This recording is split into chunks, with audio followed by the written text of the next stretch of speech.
My name is Dimitri Broxson. I'm the Senior Director of Education at Museum of the African Diaspora, and this is In the Artist Studio. It's our monthly program where we invite MoAD audience members to join us in visiting some of our favorite artists in their studios to see what they're currently working on. We follow all of these talks with the Q&A, and what I want to do today is encourage you to enter your questions into the Q&A as we go along.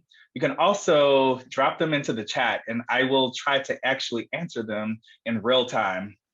My guest today is Chaz Guest, an American painter and sculptor. He is a self-taught artist who began his career in the late 1980s after meeting the French fashion designer Christian LaCroix in 1987, who encouraged him to pursue the medium of painting.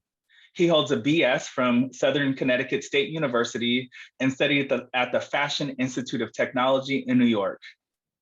His work has been subject of numerous exhibitions, including at Patrick Painter Gallery in Santa Monica, Night Gallery in Los Angeles, GRK Gallery in Paris, Justin Gilany in Los Angeles, Le Moliere Palais Royal in Paris, and the Museum of the African Diaspora, MoAD, in San Francisco, among others. Guest works belong to the collection of the Ulrich Museum of Art in Wichita, Kansas, Zuzeum Art Centre, Riga, Latvia, and numerous private collections, including former President Barack Obama, Oprah Winfrey, Beth Rudin DeWoody, Angelina Jolie, Ted Sarandos and Nicole Avant, Tyler Perry, and Herbie Hancock, among many, many others. Guest lives and works in Los Angeles, California. And today's program is generously sponsored by Westridge Foundation. Welcome, Chaz, how you doing? I'm doing really well. It is fantastic to be in conversation with you. Folks may or may not know, depending on how long they have been following MoAD, that we had the very first and only exhibition that I ever co-curated at MoAD, Decoding Identity, which opened in 2009. You were part of that, and I don't think we've seen each other since then. It's been a long time, yeah. It's been a long time. How are things going with you? Well, very well. I mean, I've just, I say perhaps recuperating from my trip to New York, as you know, with the exhibition with Vito Schnabel, and that show, prior to actually physically going there, just preparing for it was a tremendous undertaking. But then just going back into New York, to the city where I created myself, was freezing cold. So I was out of shape for that. But we had a magnificent sold out exhibition there. Wow, congratulations.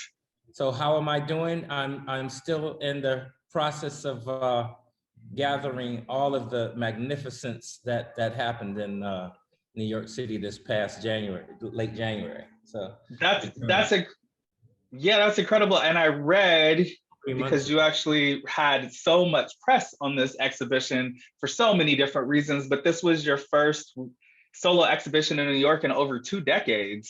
Yeah, I've been here co-raising my 2 sons, and with my other son, Zuri, is graduating from Morehouse, and really a lot of things been happening. So that's one that makes me very proud, and you know, just heading and navigating, you know, the ocean of the art world as it is, you know. Sure. Yeah, painting away.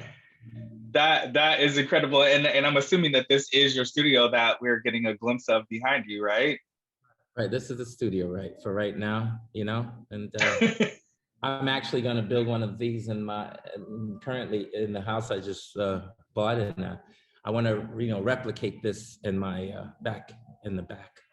So I would just roll out of the bed and start painting instead of coming. So the studio is in a separate space from your home.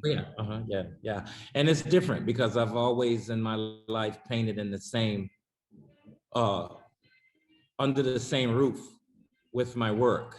And since the days in New York, of course, because you're living in such a small space, I've garnered this kind of relationship with my work, whereby I've got used to just waking up and rolling right into the paint, you know? For sure, for sure. I kind of want to just go back. You brought up the exhibition at Vito Schnabel Gallery, and I just kind of want to jump right into that. How was that exhibition for you? Yeah, I just, you know, how was that experience? You said that you sold out, which is incredible. Well, not me. That's the magic of Vito. That's his thing, you know.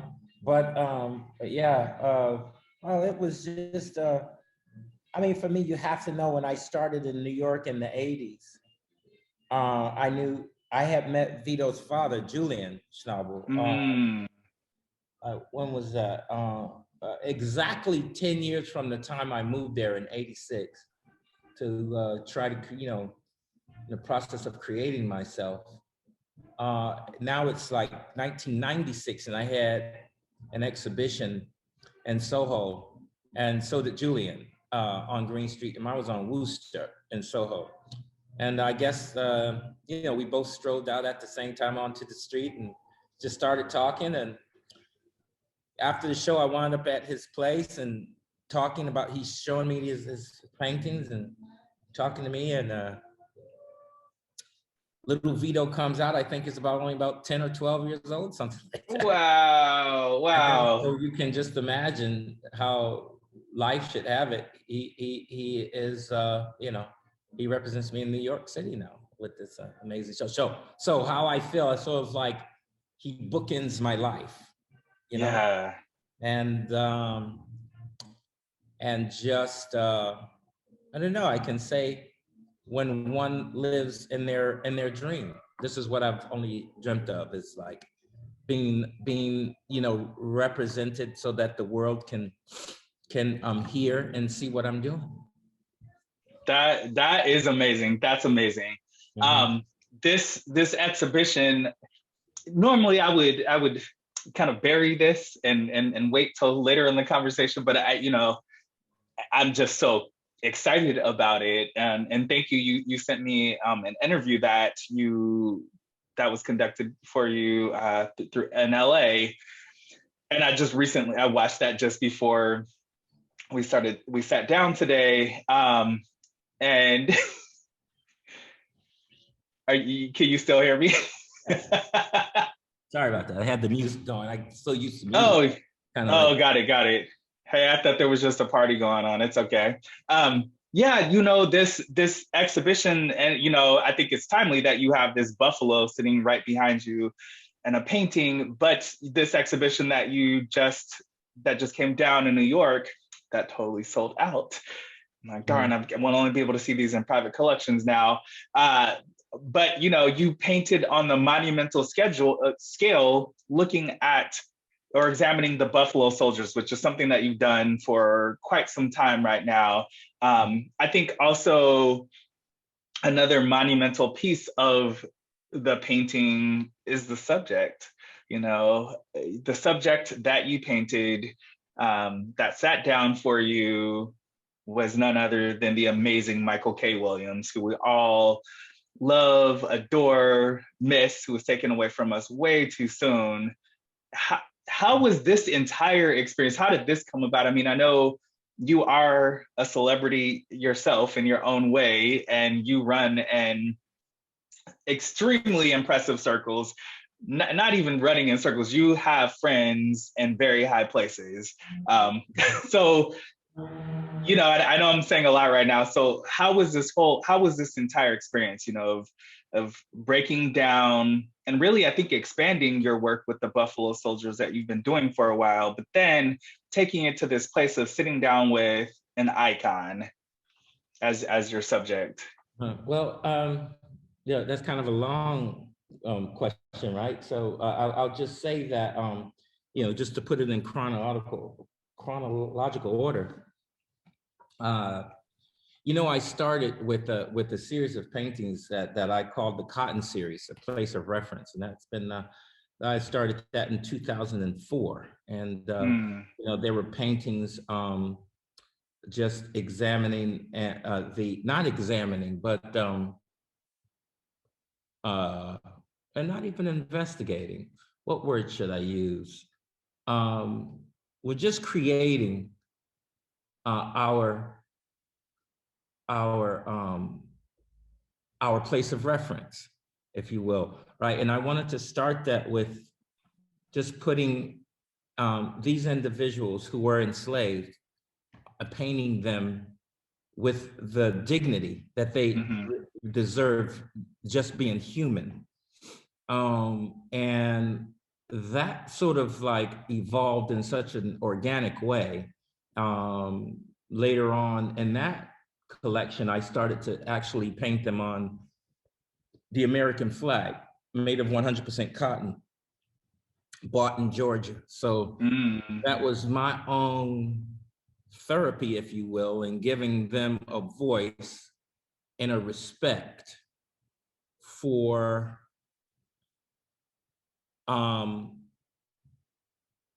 allowing us to be who we are as a race of people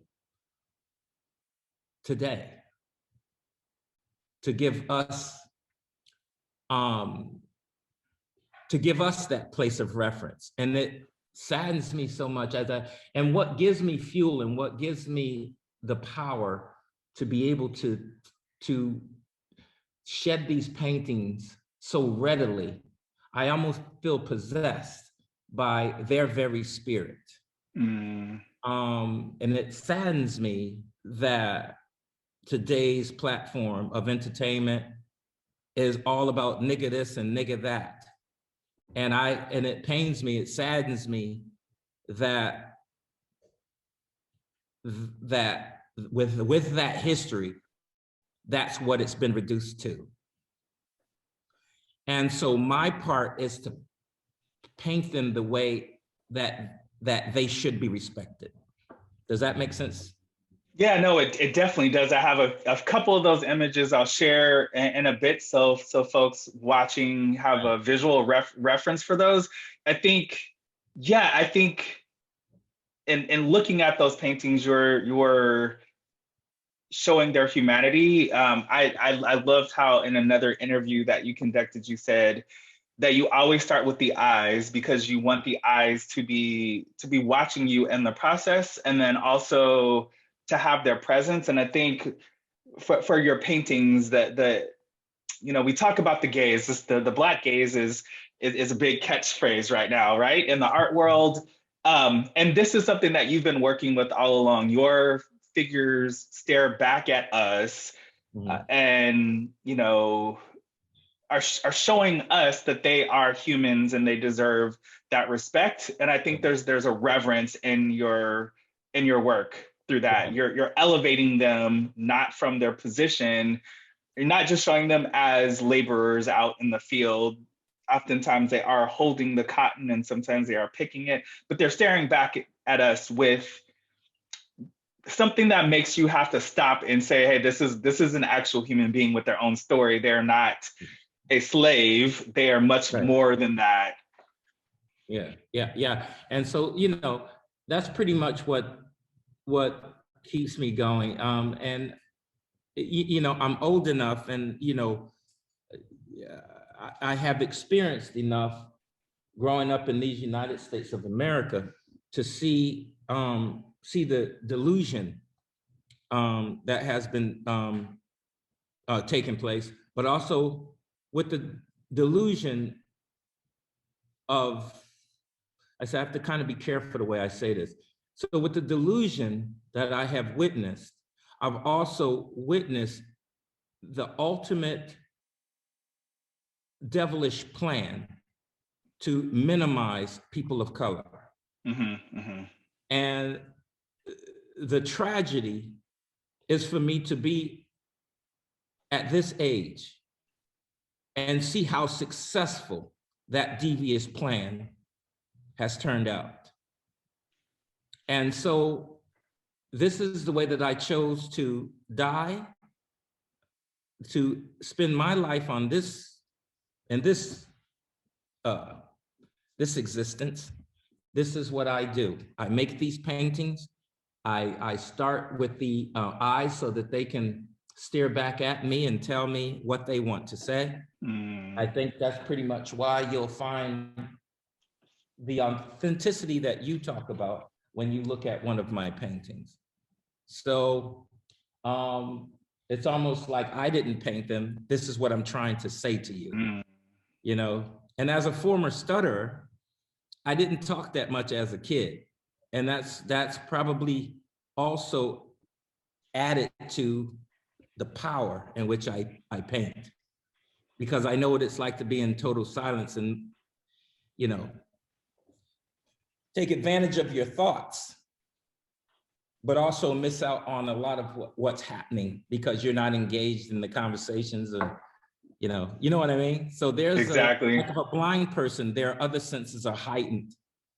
I think that some of my senses were heightened to the fact that I didn't speak a lot.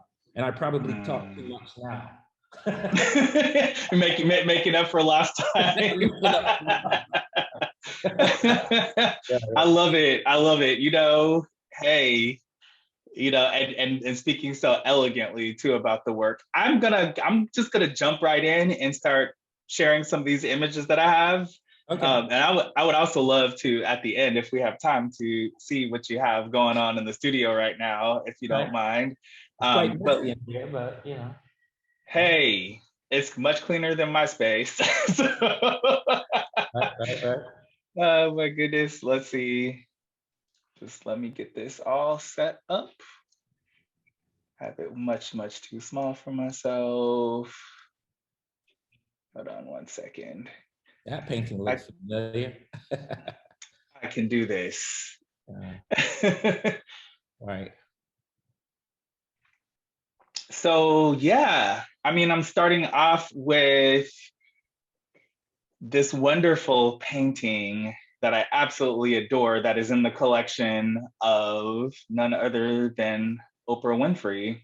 Yeah, that was a pretty funny start. You know, she had asked me if I could do a couple of sketches. I actually told her that I don't sketch, I just go.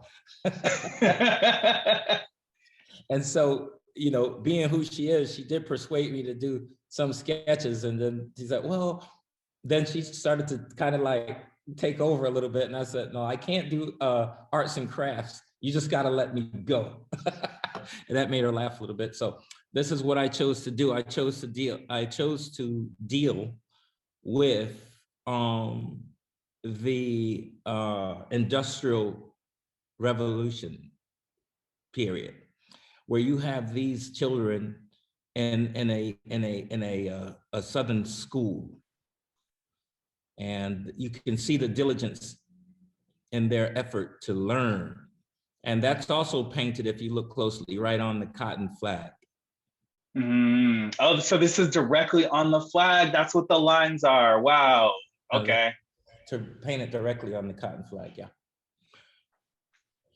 That's incredible. She paid me a great compliment with that. She said, beautiful is too mild a word. Only Oprah can weave together such wonderful words in such a short sentence, you know? Exactly.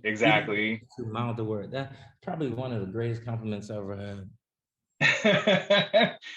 And then also her, you know, her taking this into her collection for sure. How did you start painting? You know, from your bio, you're self-taught. So, you know, how did you even start the whole process of getting to this depth of work? Well, I guess that's an interesting question how that registers in my mind is like, you know, why not? I mean, this is how God made us. I just picked up a brush and some oils. And as I said before, it's a process, but as I said, because I was not a talker, I wanted so badly to express myself that I think that my brushes and this medium allowed me to reach this point because this is what I want to say to you. Did I describe that in a way that can be understood? Yes, yes, you definitely did. Mm. Yeah, and so actually that's probably why when I look at paintings like this, I don't even remember painting this painting. I don't even remember where I started, but I like this painting. Oh, I love it. It's absolutely stunning. Yeah. Yeah, I like this painting. Okay. Yeah. So, right, you know, so with bugging the guys at the art supply store in New York, Pearl Paint, that was on Canal Street. It's no longer there, unfortunately. It was a landmark. And going to the art museums and studying those master painters. But I was always aware of the fact that I had to find my own voice in painting, my own original way of painting. And you can't see this, but underneath the oil paint is what I picked up when I was in Japan a lot. I would study Japanese calligraphy and the drawing of sumie. They call it sumie drawing, sumie art. And so underneath the oil, if I stripped it down, you would find marks like this one painting here with the lines. Like most of my paintings, you can even see it on this buffalo.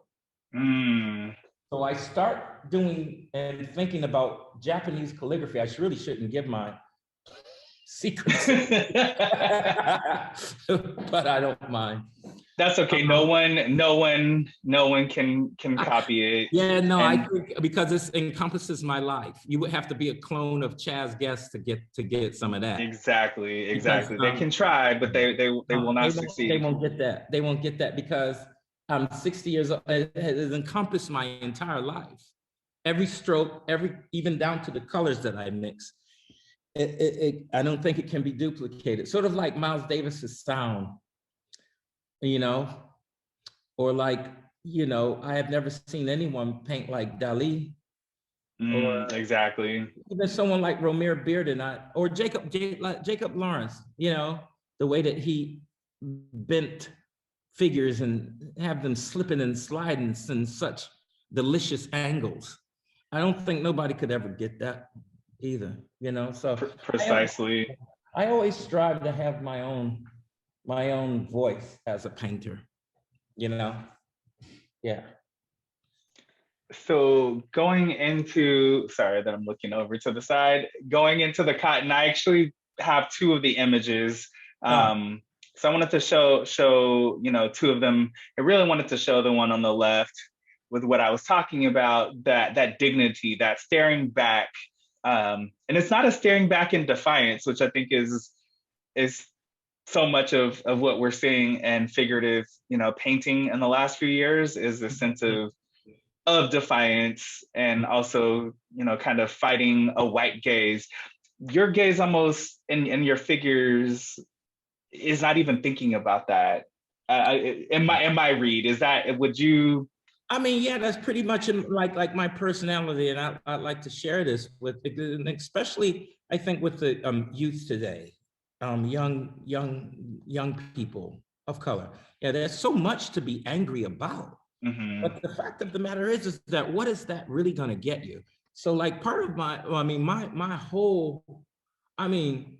our whole experience have been so, you know, traumatic in a way, but I mean, is that the way you're going to spend your life, or are you going to spend your life going towards the glory of what it means to be alive?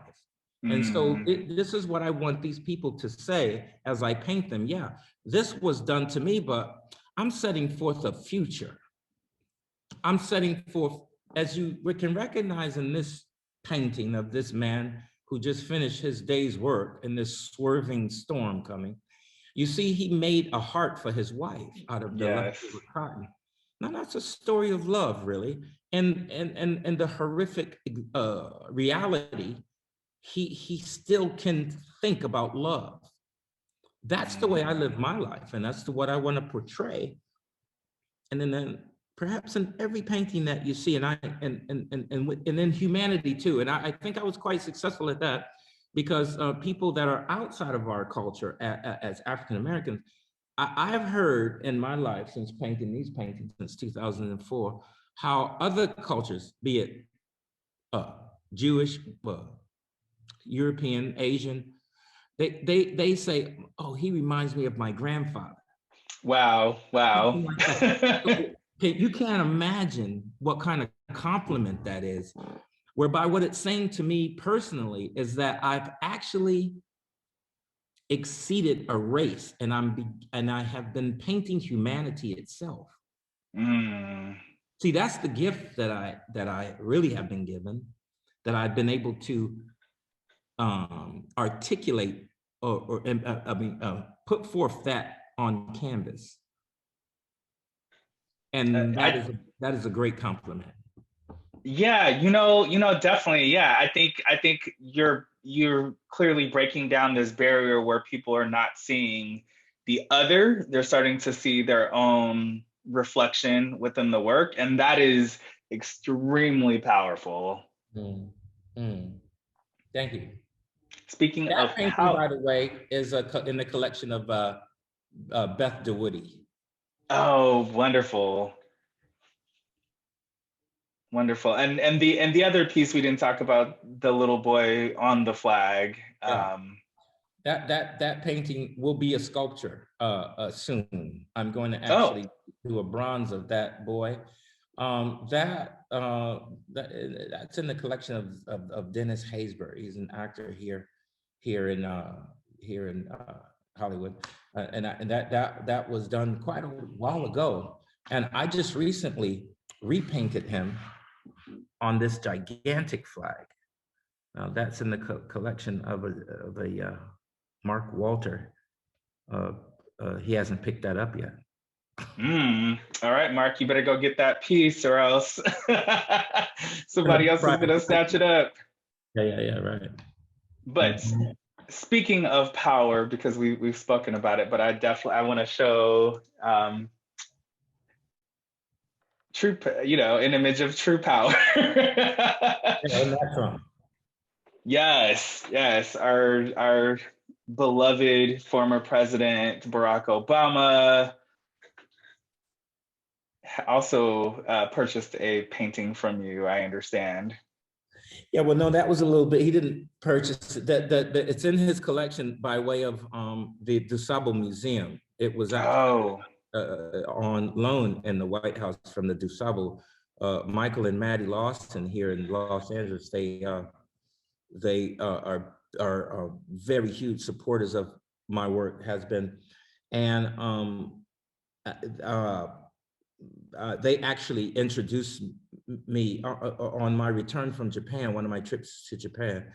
And I thought he was a remarkable individual. We're the same age as well. Thurgood Marshall. You're talking about Obama. Obama, yeah. But what the Thurgood Marshall painting came about were one day, as I mentioned before, I have to witness the decline of our culture every day. And that really forces me to look at the great men before us. And then one day I woke up with Thurgood Marshall on my mind. And then I started reading about him, and I was just like mystified of his greatness, And then I just started painting him, and look where it wound up, Yeah, that's incredible. And so, they worked it out with the DuSable, and it wound up in the White House. It's currently now in his collection. I'm sure after it left the White House, I'm sure he did the proper things to acquire it. I'm sure in his collection. So that's part of the Obama Museum.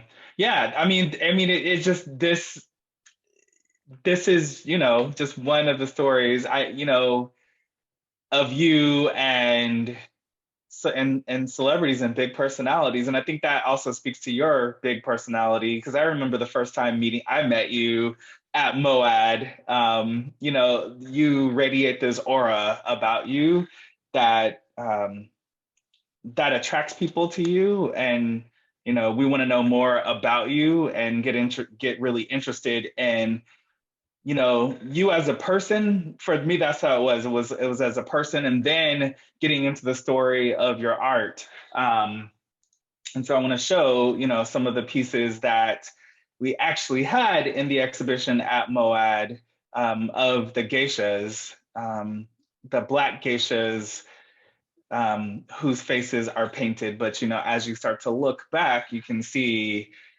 the skin beneath the white paint. And I mean, I just absolutely adore these pieces. Yeah, it's quite strange to look at them again. Is it? Yeah. Have you not visited them in a while? Not in a while, and if you look very close at the one on the right, those are Zori sandals that I found in Japan, and I actually painted on top of those sandals. I would never do that. I told myself I would never do that again, and wound up doing even a bigger one. But that was definitely it. Yeah, I can imagine how extremely difficult it is to render anything that looks lifelike when you've got this unusual texture that you're working with. Yeah, I was definitely over. They don't rightly say I won't do that again. Well, it's an incredible piece. I loved being able to spend time with it, and it's huge. Folks can't see this. You can't tell from the thumbnail that we're projecting right now, but it's a very, very, very, very large piece. It would take up my whole wall behind me.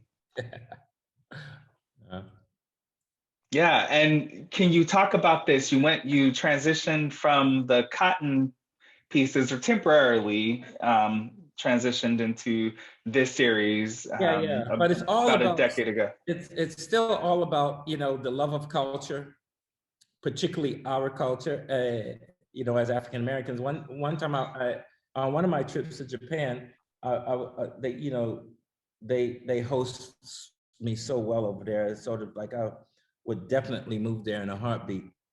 But this one particular time in Kyoto, I had a dinner. I was a guest at dinner with the geishas in Kyoto. True artists raised from little girls. The way that they dance and play the instrument, and just the way they are, is just like really phenomenal.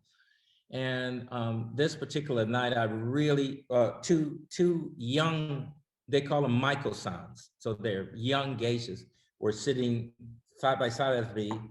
They would make sure everything is nice on your setup, your hashi, your chopsticks and everything like that. And I've never been so close, and I noticed the colors on the face. People think it's just white. But it isn't. There's sky blue and a alizarin crimson white, mix of white on the top. And I was just studying them. So just studying the mannerisms as well. Then I thought about growing up in the inner city of Philadelphia, the little Black girls that I've met, that I was raised with, and just thought about, what if they switch places, what if these girls in Philadelphia had the experience of being in Japan like that, and vice versa. And this was all about, is crisscrossing cultures and sharing stories. And that's how my life is. I love finding the beauty in everything. And so I just merged the two of them. It made those geishas in Japan actually cry. They laughed at first, but then they cried. And then I asked the translator what touched them so hard. And they were like, the fact that I took what they thought is a tiny culture and just brought it across the Atlantic and sort of merged it out. So that really touched them deeply. But as I'm sitting here talking, and I'm going back, but I remember you asked me a question about Michael Kay and how that came about. I never did answer. Oh, we're gonna get to him right now. So let me get to him. It's funny how my brain works. It works sometimes. It's like an old car that needs gasoline. But I did remember that you asked me about Michael. And there's one painting that I just finished right here. I had promised him that I would paint him on on this flag. So I actually did this one here. Well, let me stop sharing real quick so we can get you fuller screen. And then I will turn my video off. Hopefully that helps for folks. That's amazing. So that one I just finished. That's of course Henry Taylor, right? Yeah. Yeah, thank you. Thank you so much for that. Yeah, I definitely want another spin around the gallery, or I'm calling it the gallery, around the studio. Right. But yes, we definitely want to, I really do want to talk about Mr. Michael K. Williams, the late, great, amazing, just boundary transcender. Right. Before let me hate to interrupt, but before I start with Michael K. and all of the paintings there, let me end with the geishas by saying that that series of paintings was all about putting forth the idea of a passport, of having more people engaged in getting a passport and going to other countries. But in particular, the people who I've grown up with in Philadelphia and all of the cities of the United States of America, to engage in cross-culture, you know, visit other cultures, get a passport. Actually, one of the paintings are called Passport. It opens your mind. I am going to go back real quick because Vicky has a question for you. How is this painting similar and different from your Black Japanese muse? I didn't understand that. So I think you spoke about the inner city young ladies. Oh, how are they different? Oh, yes. Yeah. Well, okay, because you know, that's a really good thing. You see, and the thing is, I'm gonna tell you the truth. Do you remember when I mentioned to you that, you know, a lot of people don't think about that, but we were straight up under attack. Straight up. And I don't know how many people like realize that. Everyone from even Walt Disney. Can you imagine growing up as a child seeing this big lipped thing with a bone in the nose and stepping, fetching, and all of that? You ain't gonna go, all of that kind of stuff. Can you imagine watching Walt Disney with freaking Mickey Mouse and Donald Duck? And then doing people of color that way, and not even to mention the schools. And I remember it precisely. It was almost like I was playing the violin and they snatched it away from me, you know? I mean, music and art taken right out of the schools, right from under your, it was almost like coloring, and they just like take your paper, like, hey, what? So treacherous. So you had the Black Panthers to try to help us with food and education. And then they were under attack. Between redlining, not being able to buy property, real estate, and pass it down, generational wealth. We have been constantly under attack. And I might go back to saying, out of this interview, I want to be heard loud and clear on how, after all of what our ancestors and forefathers and foremothers have been through and set forth for us, we have reduced that to calling each other niggas and bitches. This is beyond me. This infuriates me because I see the plan so clearly. And I do realize that people are brought up in other ways. But at the same time, there's books. Yeah, there's access to maybe I'm just going on too much, but there's access to making yourself just better. But then in my head, I'm just hearing maybe people aren't interested in being better. You know, maybe they're not interested in being better. Maybe they don't give a hell about culture. To do that, you either are clueless or you just don't care. And I can't be in the mind of everyone. It just saddens me that that's where we are. So as an artist, I'm gonna spend my life doing that. And as this interview go on, this is one thing that I wanna leave the most impression is that we need to turn that back around. And if you know any way that I can get on any talk show and speak about that, I am the one that will be doing that, you know? Most certainly you will. And I have a feeling that you have more ability to get yourself into a talk show interview than I do. You know, you definitely have the connections much higher up than I do. What the hell? Really? That's my son feeding his dog. Go ahead. But yeah, so I definitely, I want to end with, I just have two of the images from this exhibition. And, you know, these figures from what they're larger than life size. They're at least life size, if not larger than life size, correct? Yeah, that's actually a painting that is 120 inches by 72 inches, excuse me. Wow. Yeah. So it's enormous. It's a mural, basically, what we're looking at. I love this painting too. Oh, it's amazing. The colors that you're using, the depth. It almost, I can see the influences of, you know, there's some Sumi-like details going. There's painters that I've studied when I was much younger in the Met. I can see in here now for the first time. I can see Giorgio de Chirico right over to the left. This is one that I studied. And then of course, there is Gauguin. And I can start to visit that. You'll never see this because, you know, like I said, this is my own voice. There's the Japanese influence of the horse as well. Thinking without even really thinking about it, you know what I mean? Yeah, no, it's incredible and monumental.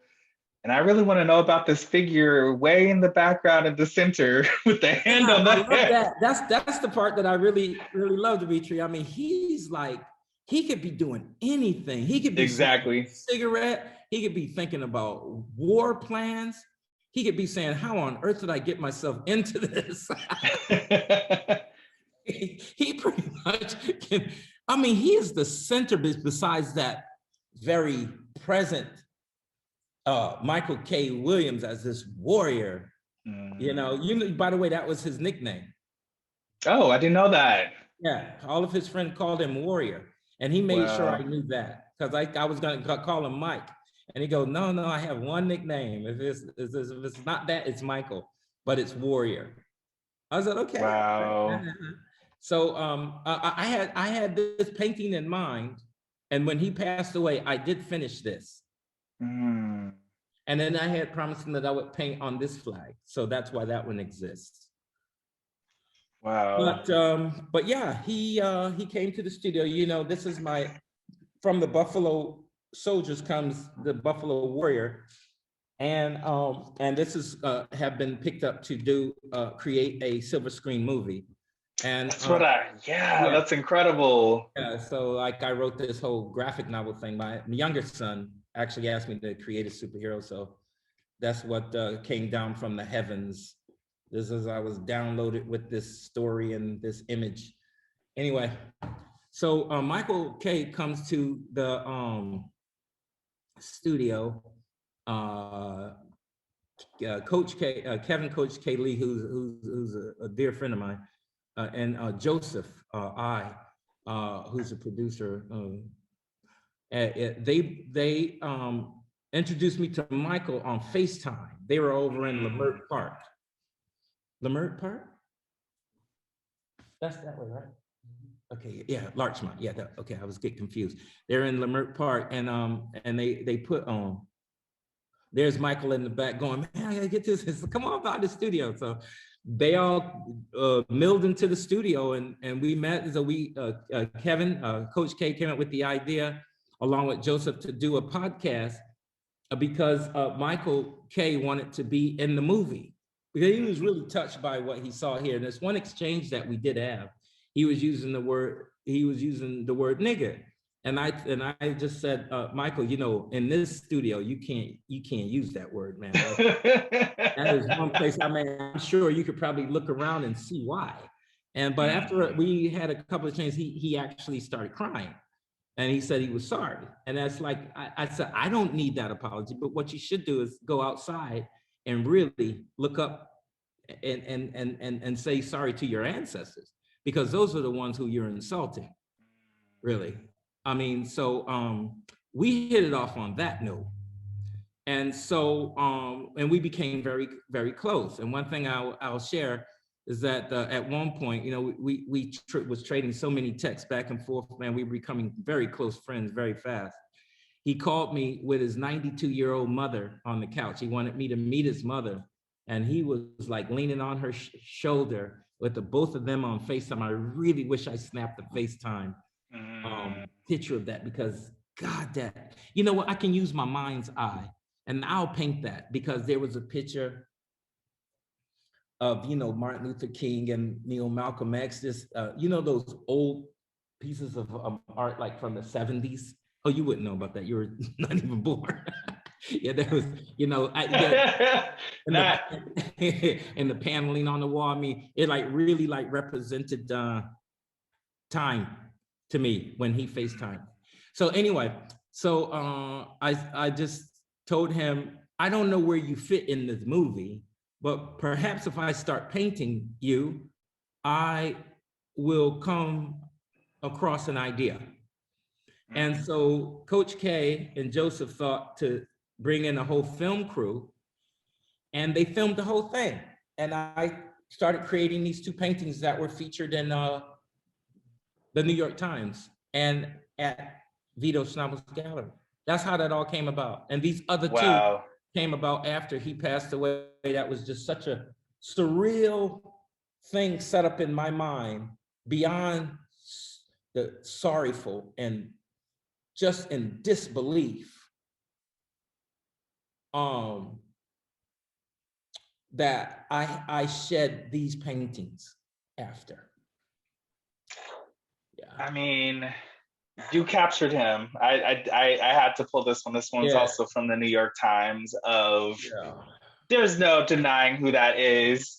I really had him placed in this movie. God, he would have been fantastic. Oh, as one of those soldiers, man. He just would have been like, you would have never forgotten him on this. And in fact, when the movie gets done, you know, that's always a miracle. Yeah, it is. I will pay homage to Michael K.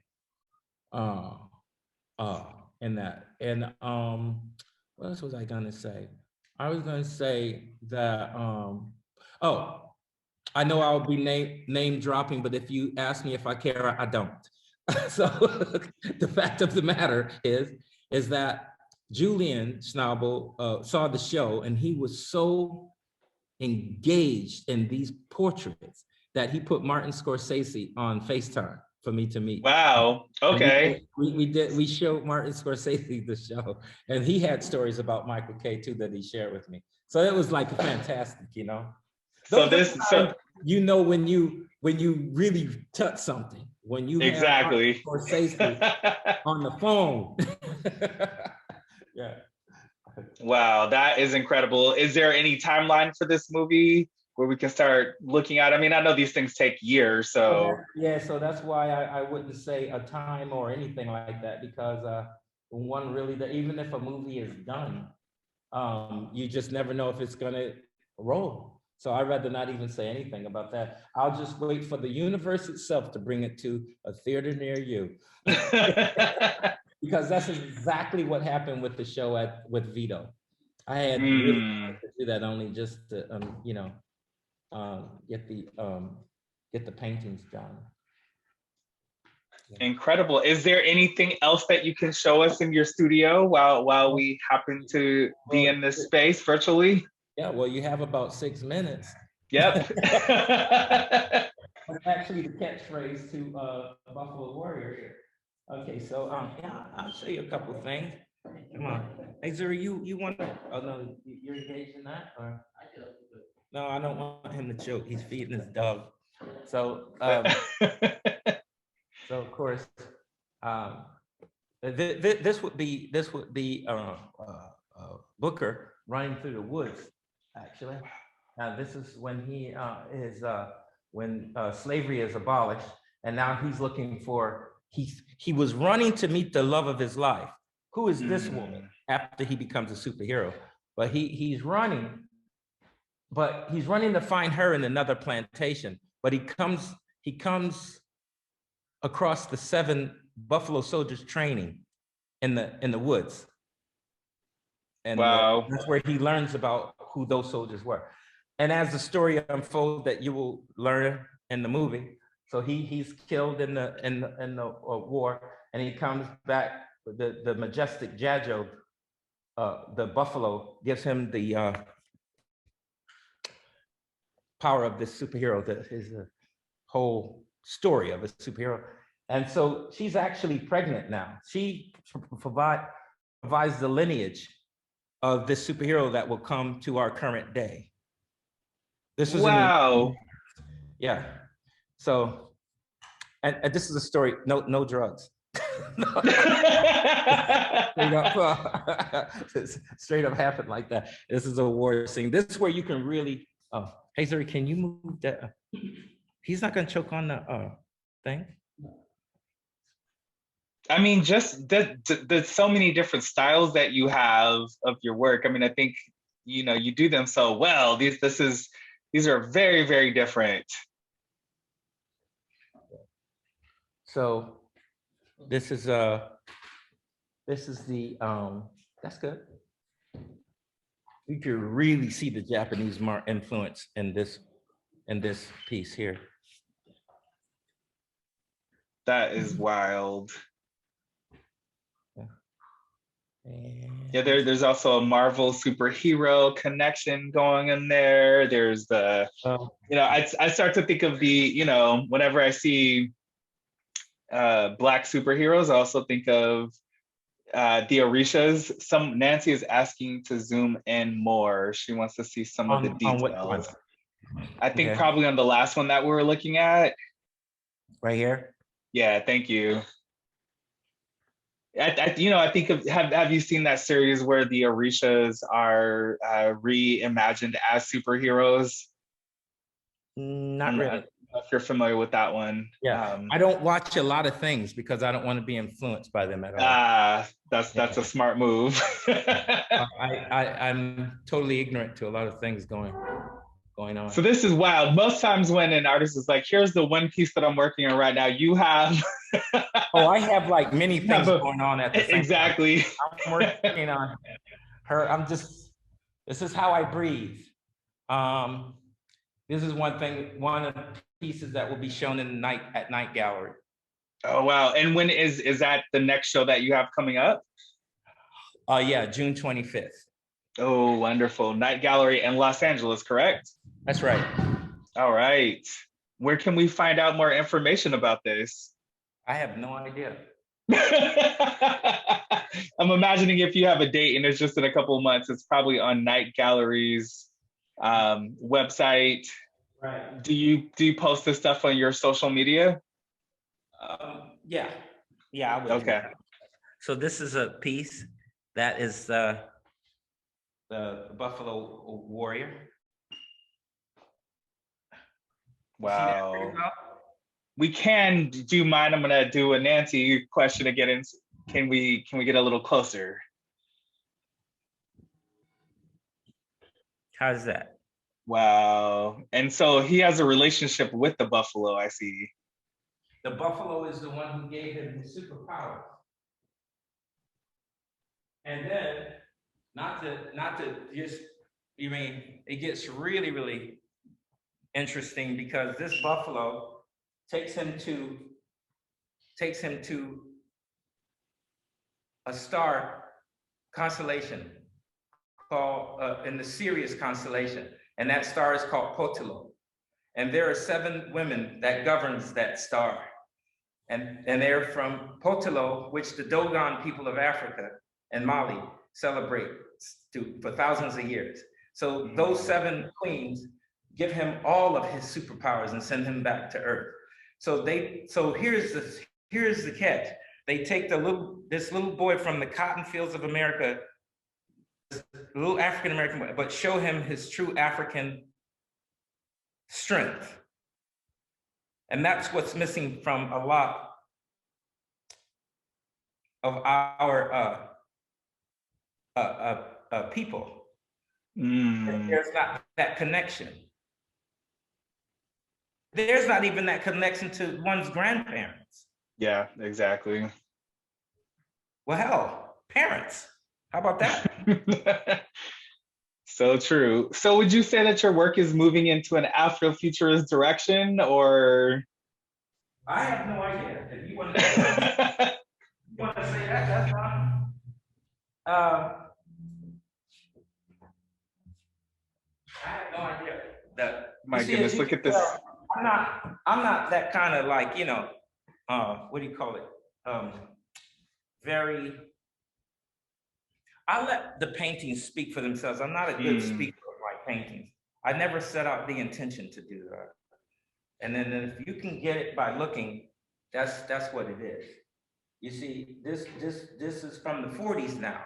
My story is now moving up to the 40s after the war.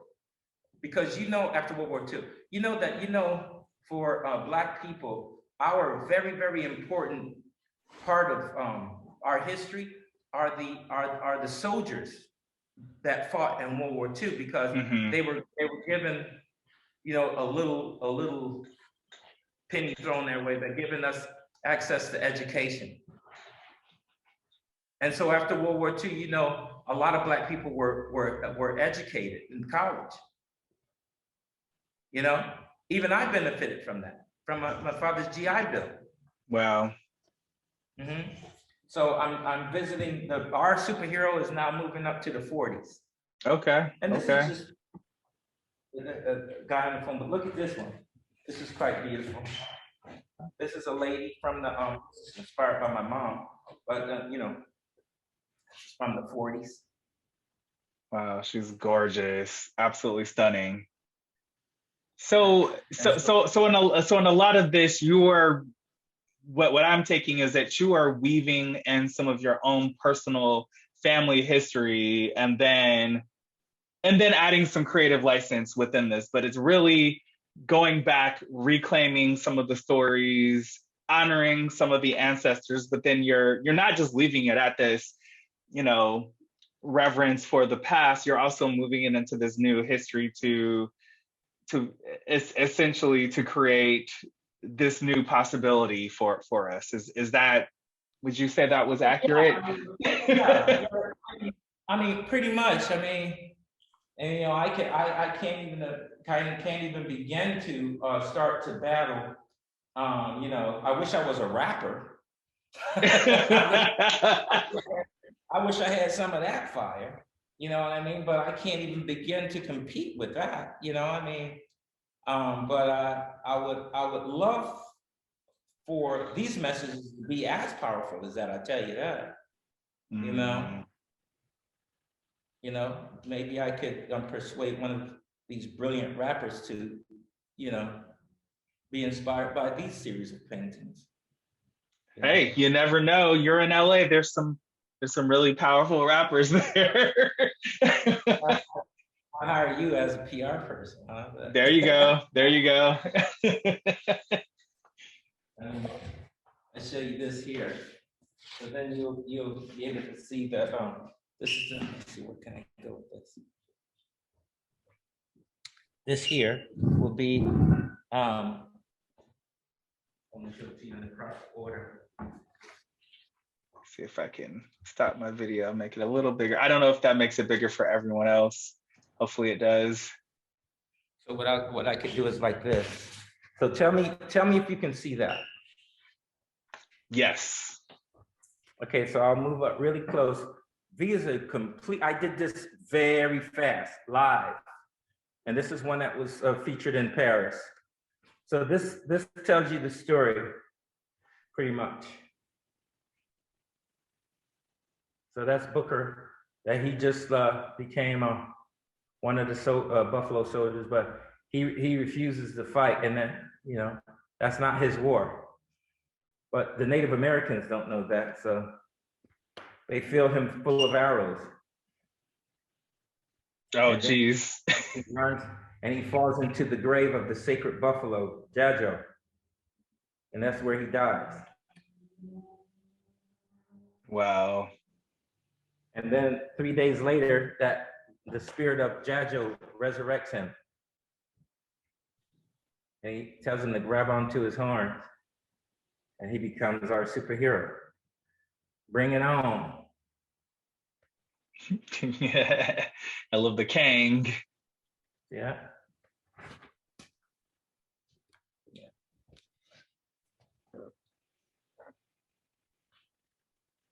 Wow, this is, I can't wait for this to come out. Yeah, it should be pretty interesting. Oh, it definitely will be extremely interesting. Well, Chaz, this has been a wonderful conversation. Thank you so much for being so generous with your time and showing us around your studio and telling us about this new project. So Today has put all the links to your social media, also to your website within the chat for everyone. And we'll be looking out for this next exhibition in June. I hope I can come down to see it. Coming down to LA is not very far for me, so. All right. And it's good to see you again, Dimitri. Yeah, you as well, Chaz. I can't wait to, I'm hoping to see you in real life in the next month or two. Yeah, man. I'll be here. Yeah. Okay, everyone, this conversation will be, you'll be able to see it on MoAD's YouTube channel, and I will work to get this uploaded later on today, so just be on the lookout for it. And thank you so much. We will see you next month for another edition of In the Artist Studio. All right, take care, everyone. Take care, Chaz. Have a great one. Ciao.